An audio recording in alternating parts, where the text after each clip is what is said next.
a short update today about what is happening in the market. And despite Bitcoin is going pretty much sideways, we still have some things to discuss. Well, first of all, let me start with my own opinion on what is happening. And it's pretty simple. I think that we shall not overcomplicate this. And what we're seeing now is that exactly what I say, Bitcoin is going sideways. It has a pretty distinguished channel with a top of 8,460 and the bottom of 7,600, and the fact that we are trading in this area for a while already, like 10 days, of course with this drop, which was probably manipulation, but we very soon returned back, and it seems like some huge players, if they drive the market, they want the price being somewhere around here, maybe to buy altcoins for this expensive Bitcoin. And also the fact that even such a drop down to 7,000 on most of the exchanges didn't lead to the fact that we have the explosive sell-off with the triggering stops and people panicking, expecting the price going lower and lower,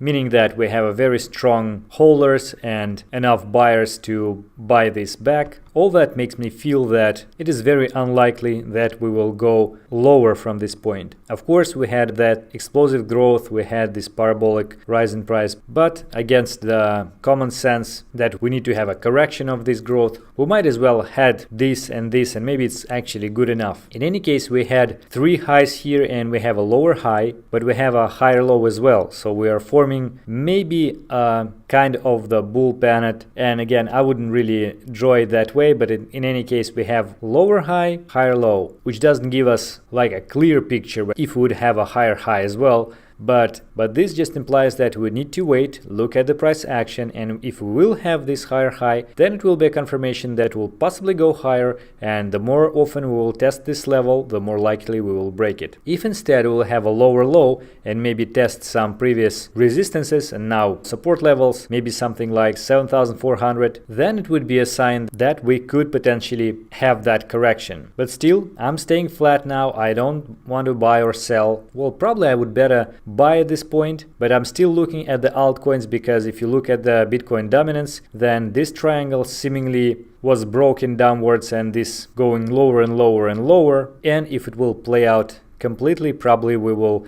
reach something like 56.5% of dominance, which means that the altcoins still have a lot of room to growth, although they already made a lot of the gains, so be careful with those. Of course, as usual, not a financial advice, but if I would buy at this point, probably I would buy altcoins, not Bitcoin. Speaking about altcoins, by the way, here is Binance, and if you'll switch to the logarithmic chart, then you will see that on the longer time scale, Binance to BTC has a very nice pattern like this. It has a very nice support line which trends from the very beginning of the trading of Binance coin. This is made by Jacob Canfield. I mean, he noticed this, or at least posted this dependence. So in any case, you see how nicely it bounced from this trend line, and in fact we are still very close to it, so I would expect more of the growth instead of breaking this trend line anytime soon. And speaking about the logarithmic chart, I would like to show you Ethereum chart, and not to dollar but to Bitcoin. So you see how with the logarithmic scale you would have a nice triangle formation, of course with a nice support over here, tested 1, 2, 3 times, and then this trend line which was recently broken. And in fact it is very similar to what happened with our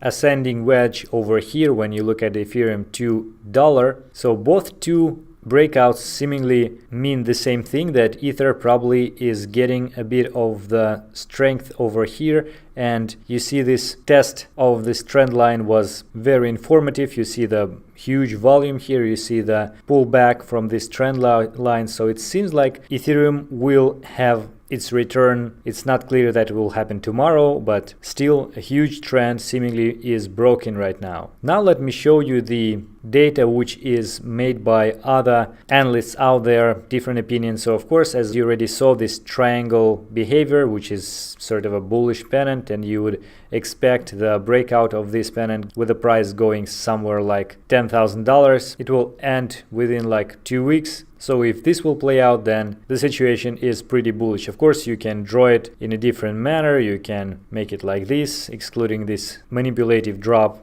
but in any case should be considered. Another thing that people are looking at the formation of the double top over here, and this is of course bearish, so if this will go lower, test this support and break it, then after it playing out we may appear to be somewhere at $5,500, but we have a lot of things to do in order to reach it, so we will need to break previous low and so on and so forth. Another thing which was shown recently, Fiboswani, I think, he mentioned that this could be actually inverse head and shoulders continuation pattern over here. Usually when you are dealing with head and shoulders or inverse head and shoulders, it is like that. So for head and shoulders you have a uptrend and then you see the head and shoulders formation, so this is the reversal pattern. For the opposite case, you would see the downtrend and inverse head and shoulders will change the trend to the uptrend. But technically you may see a different picture when the head and shoulders is a continuation pattern. When we have a downtrend and then we have head and shoulders instead of inverse head and shoulders, possible to be the continuation. And similar to that, if it is inverse head and shoulders, then it is an uptrend, then inverse head and shoulders formation, and then uptrend again. And even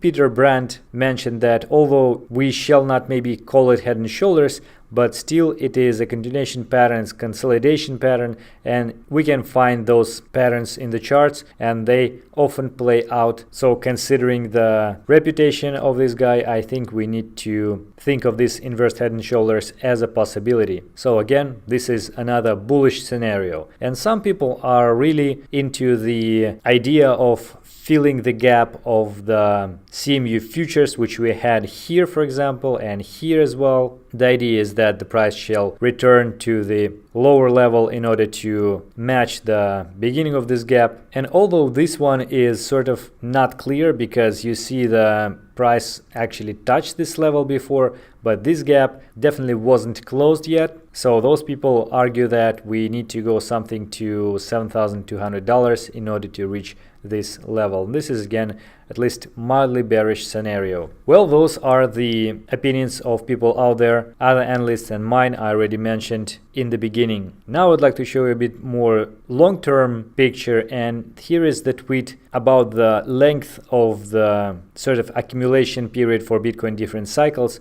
when we had the price reaching previous all-time high, and for different cycles it took different time. For example, beginning it was short, then it was longer, then it was very long, and now this is purple line, we're here. So according to that, it will follow this trend, then next all-time high, or we will reach previous all-time high, will happen in 3.5 years, which is somewhere in July 2021. So you can imagine how much this against of most of people out there who are expecting having 20k this year or even 100k this year. And speaking about the overly positive estimations and expectations, here is the interesting perspective on the question of how the regression curve is fitting the price of Bitcoin depending on where the price is. So at the beginning you see the price was rising really fast, so this regression curve slope was very sharp. So eventually it was going down because of the correction and price increase was not that fast, and then eventually it started to go up again because of new highs. Then one more correction, we are going down. So you see it's like a pendulum going up and down, and then actually right now we are pretty much at the lowest areas when the regression curve is not pointing that high. So it's pretty calm at the moment, and in principle if you consider this oscillatory behavior of the curve, then you would think that we are at the lowest point. So maybe this curve will go higher again as soon as we will go high with the price. So it's not really set in stone that we are following this trend. Maybe this trend actually will change as soon as the price will change as well. Finally, I was going to show you this article from CoinGeek. You know, Bitcoin creator Craig Wright registered his application for the patent for white paper of Bitcoin and its code. And this paper actually written in a bit, I would say, like it's overstating some things, and it seems like it's not only registered the application but almost already got it approved, but In fact, this is just an application. He's claiming that he was using this pseudonym Satoshi Nakamoto, but actually, of course, it's really hard to prove. And right now, although he just make this registration, it will be really hard to push it forward. And me personally, I don't think that he will succeed. But in any case, on that news, Bitcoin SV made like 100% gains, and it's still actually there. It doesn't go lower, but I would really be careful with this coin, you know, about the delistings and everything. So if you're trading it, probably it's not a good idea to chase the pump. So that is it for today probably. Let's see how the situation will evolve with the price, and I hope that it was useful. Thank you for watching.